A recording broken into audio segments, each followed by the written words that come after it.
Hi friends, welcome to my channel. और आज फिर से मैं लैंग्वेज लर्निंग के बारे में बात करने वाला हूँ। और हमेशा बात करता था तो लैंग्वेज लर्निंग के बारे में, लेकिन पिछले एक कैसेट का जो वीडियो मैंने बनाया था, आपको याद होगा, आपने देखा होगा वीडियो। नहीं देखा तो मैं लिंक कर देता हूँ कि किस तरह मैंने स्पेनिश सीखना चालू किया था। एक्चुअली मजाक था, मैंने ऐसे दोस्त को बोला कि मुझे स्पेनिश आती है, क्योंकि मैं रिकी मार्टिन के एल्बम सुनता था उस वक्त। तो कैसे मैंने चालू किया था। और एक्चुअली मुझे लैंग्वेज सीखना अच्छा लगता है। हाँ, मैं डिसलेक्सिक होने के बावजूद मुझे लैंग्वेज सीखना अच्छा लगता है। एक्चुअली डिसलेक्सिक लोगों को लैंग्वेज सीखना काफ़ी मुश्किल जाता है, तो इसके बावजूद लैंग्वेज सीखना मुझे अच्छा लगता था। तो ज़्यादातर ऑब्वियसली अगर लैंग्वेज सीखना हो तो अगर आप इंडियन हैं, आप हिंदी बोलते हो, मराठी बोलते हो, तो कोई भी मतलब जो बोलते हैं ना, नॉर्थ इंडिया की लैंग्वेज बोलते हो, तो आपको स्पेनिश, पुर्तगीज़, इटालियन बहुत आसान जाती है, क्योंकि प्रोनाउंसिएशन काफ़ी सिमिलर है। और वो इंडो यूरोपियन लैंग्वेज फैमिली में आती है, इसलिए सेम प्रोनाउंसिएशन होता है। जैसे पैसे, पैसोस, देव बोलते हैं मराठी में, तो दिवस, दिन को दिया बोलते हैं। तो काफ़ी सिमिलर होता है। और मैंने कुछ वर्ड्स भी याद कर लिए थे। मेरे कुछ दोस्तों को ऐसा लगता था मुझे बहुत सारी लैंग्वेज आती है। नहीं, एक्चुअली बहुत सारी लैंग्वेज नहीं आती। वो सिमिलर लैंग्वेज, जैसे रोमानियन और इटालियन और स्पेनिश थोड़ा सिमिलर है। उसमें ओ का होता है। इटालियन का प्रॉब्लम ये है कि इटालियन हर प्रांत में, मतलब जो इटली कंट्री है, हर प्रांत में अलग अलग तरीके से बोला, और जिस तरीके से बोली जाती है उसके एक्सेंट और वर्ड से पहचान जा सकती है कि आदमी कहाँ से है। और जैसे मराठी है, मराठी एक ही लैंग्वेज है, लेकिन महाराष्ट्र में हर ज़िले में अलग अलग तरीके से बोली जाती है, और उसके एक्सेंट से पहचान जा सकता है कि वो कहाँ का है। जैसे मेरी कोंकणी है, या दो जो नगर में रहता आदमी उसकी अलग है, कोल्हापुर में रहता है उसके अलग है, सोलापुर में रहता है उसके अलग है। तो एक्सेंट अलग अलग होता है। वैसे यूरोपियन लैंग्वेज में भी है। तो मेरा यूरोपियन लैंग्वेज में काफ़ी इंटरेस्ट था। और लोग बोलते थे, मेरे जो दोस्त, कि आप अगर कोई फॉरेन की लैंग्वेज सीखो और वहाँ पे काम पे जाओ, जैसे जर्मन, रशियन, तो आपको पेमेंट ज़्यादा मिलता है। चाइनीज़ या जापानीज़ ऐसी लैंग्वेज सीखते, और बहुत सारे लोग सीखते हैं। बहुत सारे जो पैदाइशी पॉलीग्लॉट होते, उनके पास एक तरह की क्षमता रहती है। कुछ लोग दुनिया में ऐसे होते कि जो 15 लैंग्वेज सीख सकते हैं। लेकिन लैंग्वेज सीखने की एक उम्र होती है। आप बचपन में जितना सीख सकते हैं, 10 साल के बाद वो कम हो जाती है, वो क्षमता कम हो जाती है। तो इस तरीके से आप बचपन से, अगर आपको बच्चे को लैंग्वेज सिखाना है तो बचपन से ही सिखाना चालू करो। लेकिन अगर आप वो बड़ा हो जाता है, जैसे मैं कोई भी लैंग्वेज सीखना चालू करता, मुझे बहुत मुश्किल जाएगा ऑब्वियसली। लेकिन कोई भी लैंग्वेज सीखने का फॉर्मूला भी एक होता है। पहले उसको बहुत सुनो, फिर उसके अगर मान लो कि लेटर्स अलग है, जैसे रशिया के लेटर्स अलग है, उनके अक्षर अलग है, तो उसको सीखो। फिर उसको पढ़ना सीखो, फिर उसके शब्द याद रखना सीखो, उसकी मूवीज़ देखो, उससे प्रोनाउंस गाने सुनो। ये एक ही तरीका है जिससे लैंग्वेज से सीखी जा सकती है। और लैंग्वेज सीखने का तरीका धीरे होता है।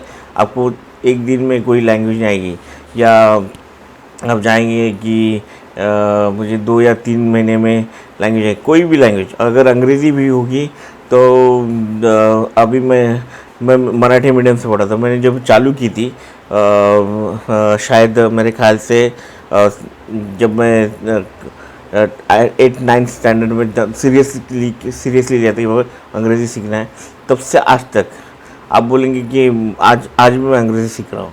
तो कंटिन्यू प्रोसेस है, और लैंग्वेज सीखने का प्रोसेस कंटिन्यू है। लेकिन आप अगर जिससे आपको फ़ायदा होता है, आपकी कमाई हो सकती है, उसी पर ज़्यादा आपको जोर देना चाहिए मेरे ख्याल से। अगर आप मेरी तरह है, हाइपर पॉलीग्लॉट या हाइपर पॉलीग्लॉट नहीं है, तो आपको एक ही लैंग्वेज पे ध्यान है। मेरा यूरोपियन लैंग्वेज से इंटरेस्ट इसलिए हट गया क्योंकि मुझे हिब्रू सीखनी थी। ऑब्वियसली हिब्रू क्यों सीखनी थी, इसका जवाब देना काफ़ी मुश्किल है। क्योंकि मैं साइकोलॉजी स्टडी कर रहा था, मैं थियोलॉजी स्टडी कर रहा था।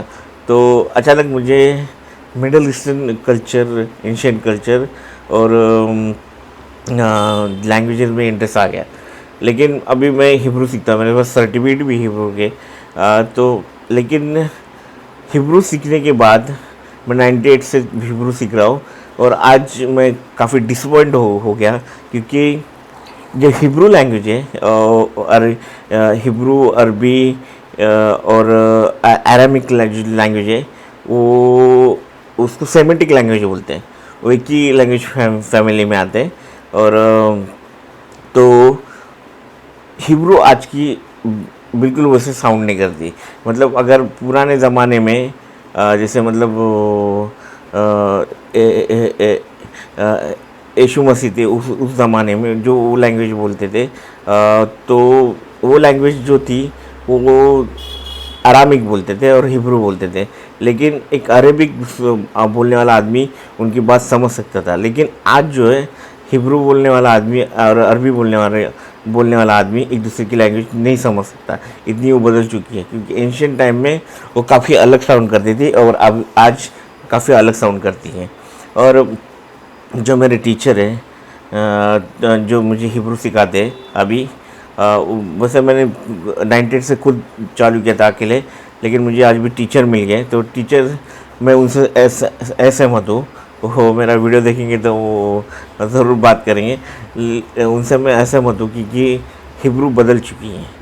हिब्रू क्या हो गया था कि जब ओटोमन साम्राज्य का राज आ गया था इज़राइल पर, और इज़राइल के लोग भाग गए थे, काफ़ी यूरोप भाग गए, काफ़ी लोग अरब कंट्री भाग गए, काफ़ी लोग इंडिया में आ गए। लेकिन वो वापस चले गए जो वो इज़राइल, तो उनकी लैंग्वेज बदल चुकी थी। और आज जो इज़राइल में लोग हैं वो यूरोपियन जूस का फैशन और उनका क्या बोलते हैं बोलबाला है। तो ऑब्वियसली यूरोपियन प्रभाव जो है हिब्रू लैंग्वेज पे वो ज़्यादा है। तो जितना मतलब सेमेटिक वो थी, वो मतलब एक एंशियंट लैंग्वेज और आज नहीं है। एंशियंट हिब्रू अलग है और मेरे टीचर्स समझते हैं कि जो सिखा रहे वो एंशियंट हिब्रू है, लेकिन मुझे ऐसा लगता नहीं वो एंशियंट हिब्रू है। उसका प्रोनाउंसिएशन काफ़ी बदल गया। जैसे नबी को बोलते हैं नबी वर्ड है, नबी मतलब ईश्वर का संदेशवाहक। तो नबी का वो हिब्रू में नवी बोलते, नवी डजंट साउंड, मुझे अच्छा नहीं लगता वो स का श मतलब से अरबी में सलाम बोलते हैं और हिब्रू में शालोम कहते हैं, तो डजंट साउंड गुड। तो कहीं पे मतलब बहुत सारे प्रोनाउंसिएशन प्रभाव जो बाकी के लैंग्वेज का हो चुका है। तो हिब्रू बिल्कुल वैसे नहीं रह चुके हैं। तो हिब्रू अभी कौन सी लैंग्वेज एंशियंट हिब्रू से मिलती है? तो मैंने थोड़ा स्टडी किया। हिब्रू स्टार्टिंग में जूस बोलते थे, बाद में कुछ ईसाई लोग बोलते थे। और अरामिक जो लैंग्वेज है वो भी अभी बहुत सारी बोलते थे, लेकिन अरामिक सिर्फ सीरिया की एक ही ऐसा गांव है मालूला करके जहाँ पे वो बोली जाती है। लेकिन मेरे ख्याल से वो भी बदल चुकी है। लेकिन जो अरबिक लैंग्वेज है उसमें काफ़ी वो आज भी प्रोनाउंसिएशन वो भी बदल चुकी है, लेकिन प्रोनाउंसिएशन सही है। लेकिन अरबिक से ही फ़ारसी और उर्दू जो है ना ये हो गई है, प्रभावित हो गई है। तो लेकिन उर्दू में जितनी मिठास है और डेप्थ है उतनी मेरे ख्याल से किसी लैंग्वेज में नहीं है। और मुझे तो हिब्रू से उर्दू बहुत ही अच्छे, मतलब अच्छा जिसका साउंड है ना, जो सुनने में अच्छे लगते हैं, जिस लैंग्वेज में अदब है। जैसे बात हम इंडिया में तो सिर्फ हैदराबाद और लखनऊ, बहुत कम लोग उर्दू चैनल्स हमारे पास पहले टाइटल्स भी उर्दू में आते हैं, अभी आते नहीं है। लेकिन उर्दू बहुत ही अच्छी लैंग्वेज है जो मैं सीखना चाहता हूँ। और दूसरी लैंग्वेज है फ़ारसी, उसमें काफ़ी इंटरेस्ट है, तो मैं वहाँ मुड़ गया। तो बहुत सारे जो दोस्त थे मुझे आज पूछे तू तो सीखता था यूरोपियन लैंग्वेज वगैरह। एक्चुअली मेरा इंटरेस्ट बदल चुका है। आज मेरा इंटरेस्ट सबसे ज़्यादा उर्दू में है और उर्दू के बारे में और बात करने वाले हैं हम आगे। लेकिन सबसे ज़्यादा जो इंटरेस्ट है उर्दू में। मैं उर्दू लिखना पढ़ना भी सीखना चाहता हूँ और प्रोनाउंसिएशन, हालांकि मेरा प्रोनाउंसिएशन ठीक नहीं हो सकता क्योंकि मुझे स्पीच प्रॉब्लम है। जब भी मैं वीडियो शूट करता बाद में देखता हूँ तो मुझे बहुत बुरा लगता है, क्या बोल दिया, इधर ऐसा बोल दिया वैसा बोल दिया। लेकिन लोग बहुत अच्छे हैं, मुझे लोग माफ़ करते हैं, हम बहुत दयालु है। क्योंकि मेरा एक दूसरा यूट्यूब है, इसको बोलना ही नहीं आता, मतलब सिर्फ अभी क्या ईश्वर ने उसको आवाज़ नहीं दी, इसके बावजूद लोग उसका चैनल देखते हैं और थोड़े से वर्ड उसके मुंह से बाहर निकलते, पूरा वर्ड नहीं आती, तो उसके बावजूद लोग देखते हैं, उसके मिलियंस फैंस हैं, उसका चैनल चलता है। इसलिए मैं भी, मतलब मेरा तो उससे काफ़ी अच्छा प्रोनाउंसिएशन है और स्पीच प्रॉब्लम इतना है नहीं उसकी जितना, तो ठीक है। तो मैंने इसलिए लैंग्वेज सीखना होता तो आपको स्पीच अच्छी, प्रोनाउंसिएशन अच्छा चाहिए। और इस तरह आपको मैं कैमरे के सामने बहुत ही सहज हूँ, मुझे कोई प्रॉब्लम नहीं है। मैं कैमरे से अकेले में बात कर रहा हूँ को मुझे कोई मतलब प्रॉब्लम नहीं होती। मैंने कभी सीखना भी नहीं पड़ा कि कैमरे के सामने कैसे बात करना है। मुझे बस कैमरा ऑन किया, सुबह सुबह नहाया, थोड़ा सा मेकअप भी नहीं करता हूँ, सीधा टी शर्ट पहनता हूँ, माइक लगाता हूँ और चालू। मतलब मेरे लिए कैमरा भी एक पर्सन है जिससे मैं बात कर रहा हूँ। मुझे ऐसा लगता है कि आप लोग सब सामने बैठे हो, मैं बात कर रहे थे, लेकिन स्पीच प्रॉब्लम है थोड़ा। लेकिन जैसे मैं न्यूज़ रीडर नहीं बन सकता, आरजे नहीं बन सकता या इंटरव्यूअर नहीं बन सकता, तो वहाँ पे थोड़ा प्रॉब्लम है। तो वहाँ मुझे जाना है तो मुझे थोड़ा फिर प्रोनाउंसिएशन इम्प्रूव करना पड़ेगा। लेकिन यूट्यूब पर चल जाता है यार, उतना तो चल जाता है। तो इस तरीके से मेरा जो इंटरेस्ट थोड़ा चेंज हो गया लैंग्वेज का। मुझे अभी उर्दू में ज़्यादा इंटरेस्ट है, फ़ारसी तो बाद में देखी जाएगी। लेकिन जो हमारी लैंग्वेज है उर्दू, पाकिस्तान की लैंग्वेज नहीं है उर्दू, हमारी लैंग्वेज है, हिंदुस्तान की लैंग्वेज है, हिंदुस्तानी, वो लैंग्वेज को बचाना बहुत ज़रूरी है। बहुत सारे लोग उर्दू को बचाना चाहते थे और जितने भी पुराने एक्टर्स थे पहले बोलते थे हिंदी फिल्मों में काम करना है उर्दू सीखो। खुद संजय दत्त ने एक इंटरव्यू में, मैं अपने बच्चों को वो सब ये बैंड्रा के लोग बोलते हैं वैसे नहीं सिखाने वाला हूँ, मेरे बच्चे उर्दू सीखेंगे। तो ये बहुत सारे मराठी एक्टर सचिन पिलगांवकर वो मराठी बोलते थे, उनको भी मीना कुमारी जी ने उर्दू सिखाई थी। तो बहुत सारे लोग उर्दू सीखना चाहते हैं, लेकिन क्या अभी हमारा एजुकेशन सिस्टम बदल रहा है। अभी आप कोई भी जाके उर्दू लैंग्वेज सीख सकते हैं, अगर वो जब इम्प्लीमेंट होगा तो ज़रूर आपको चांस मिलता है उर्दू सीखने का, तो सीखिए। मैं भी ऐसा सोचता हूँ कि स्कूल में ऐसा क्यों नहीं था। अगर मैं मलयालम सीखना चाहता हूँ तो मुझे मलयालम सीखने देना चाहिए। मैं महाराष्ट्रियन हूँ, मराठी हूँ, और ऑब्वियसली मेरे महाराष्ट्र में प्राथमिकता मराठी को देता है। लेकिन मुझे केरला का राज्य अच्छा लगता है, मुझे मूवीज़ अच्छे लगते हैं, उनकी गाने अच्छे लगते हैं। तो मुझे वो लैंग्वेज सुनने में मीठी लगती है। तो मुझे मलयालम सीखनी है तो मैं महाराष्ट्र में रह के सीख सकता हूँ। या अब मान लो केरला में कोई आदमी है जिसको मराठी मूवीज़ अच्छी लगती हैं, मराठी सॉन्ग्स अच्छे लगते हैं। बहुत सारे लोग अभी जो सैराट होने के बाद तो क्या यार मराठी सॉन्ग्स क्या होते हैं, क्या म्यूज़िक होता है, तो उनको सीखना चाहते तो वहाँ उनके स्टेट में बैठ के मराठी लैंग्वेज सीख सकते हैं, उसमें क्या प्रॉब्लम है। तो अभी ये बदलता जा रहा है। अभी कोई भी हमारी तरह नहीं हुआ, आप उर्दू स्कूल में सीख सकते हैं। और दूसरी जो लैंग्वेज कंप्यूटर लैंग्वेज और जो जावा है, मैंने HTML किया था। और मैंने अपनी जब पहली वेबसाइट बनाई थी, मेरे ख्याल से 1998 में बनाई थी वेबसाइट। सबसे पहली फ़ोटो वेबसाइट मैंने इंटरनेट पे 1998 में बनाई थी और HTML से। लेकिन मुझे फिर बाद में इतना लैंग्वेज सीखने का चांस नहीं मिला। लेकिन आप जैसे देख सकते हैं कि इंटरनेट और टीवी पर कि सबसे पहला कोडिंग, तो मैंने तो बोला मैंने ऑलरेडी HTML, लेकिन और मुझे पाइथन, जावा प्लस ये सीखना पड़ेगा। तो अभी बस कॉलेज सब ख़त्म हो चुका है, स्कूल ख़त्म, मतलब मैं तो अपने दोस्तों का हमेशा बोला आप मुझे आप भी 40 साल बाद भी मिलोगे, अगर मैं ज़िंदा रहा तो आपको कुछ मतलब सीखते हुए आप मुझे देखेंगे। तो मैं आज भी सीखता हूँ, आज भी मैं पाइथन सीख रहा हूँ। फ़िलहाल तो पाइथन तो बहुत इजी है, इसलिए मैं पाइथन सीखने की कोशिश कर रहा हूँ। और सेल्फ टॉट मतलब इंटरनेट से सीख रहा हूँ। ये बहुत सारे टूल्स है, फ्री में सिखाते हैं, तो आप वहाँ से भी सीख सकते हैं। तो उस पर ज़्यादा ध्यान देना। तो लैंग्वेज लर्निंग है अभी फ़िलहाल तो आप जैसे कोई भी लैंग्वेज दुनिया की या इंडिया की कोई राज्य की सीख रहे हैं, लेकिन मुझे लगा कि मुझे उर्दू सीखनी चाहिए, या कंप्यूटर में फिर पाइथन, जावा, जावा प्लस, ये भी आजकल लैंग्वेज है, कोडिंग सीखनी चाहिए। तो ये भी एक लैंग्वेज है, ये विषय मैं डालने वाला था लैंग्वेज लर्निंग में। तो अभी एक टाइम पे बहुत सारी लैंग्वेज नहीं सीखी जा सकती। उर्दू फ़ारसी थोड़ी नज़दीक है, इसलिए मैंने उर्दू और फ़ारसी को चुना। और कंप्यूटर कोडिंग मैंने ऑलरेडी HTML सीखी है, मुझे मालूम है किस तरह से लैंग्वेज यूज़ होती है, वेबसाइट कैसे बनती है। बहुत लैंग्वेज सीखने के लिए बहुत टाइम देना पड़ता है, और आपके पास टाइम बहुत कम होता है, और एक ज़िंदगी में इतनी सारी चीज़ें सीखी नहीं जा सकती। तो लैंग्वेज सीखना है तो ऐसी चूज़ करो जिससे आपको फ़ायदा होगा।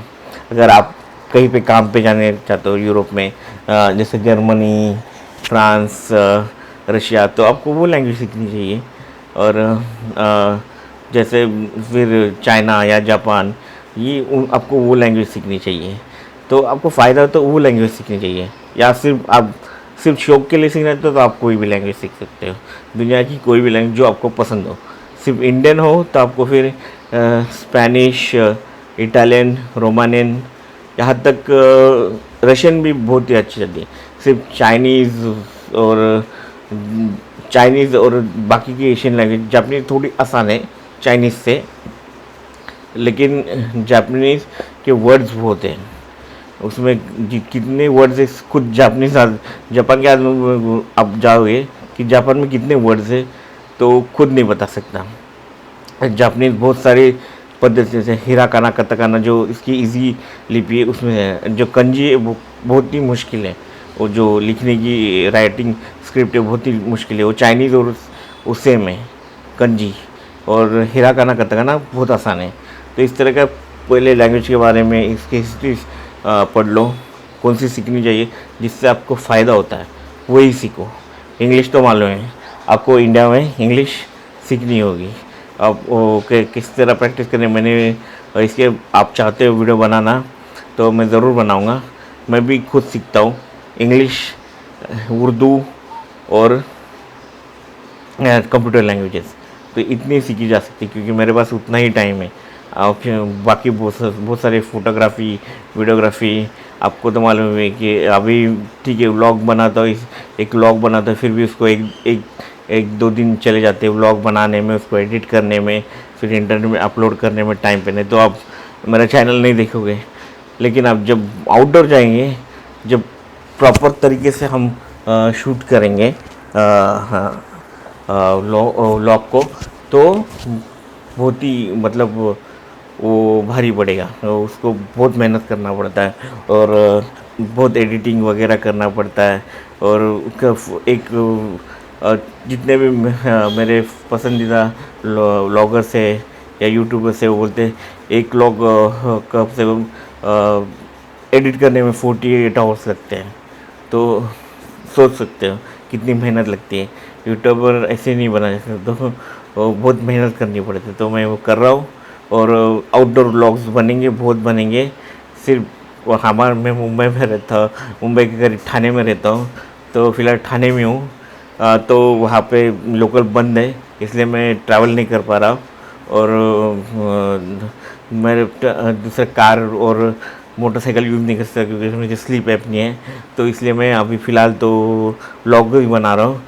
अब मिलते हैं आउटडोर वीडियोज़ में, और मैं कोशिश करूँगा जितने जल्दी आउटडोर वीडियो चालू कर सकूँ कर दूँगा। और ट्रेलर रहेगा पहले कि चैनल क्या होने वाला है, आगे क्या होने वाला है। तो exciting. Okay, thank you for watching. Like share subscribe, free channel है, बेल आइकन ज़रूर दबाना। मैं मिलता हूँ अगले वीडियो में। बाय।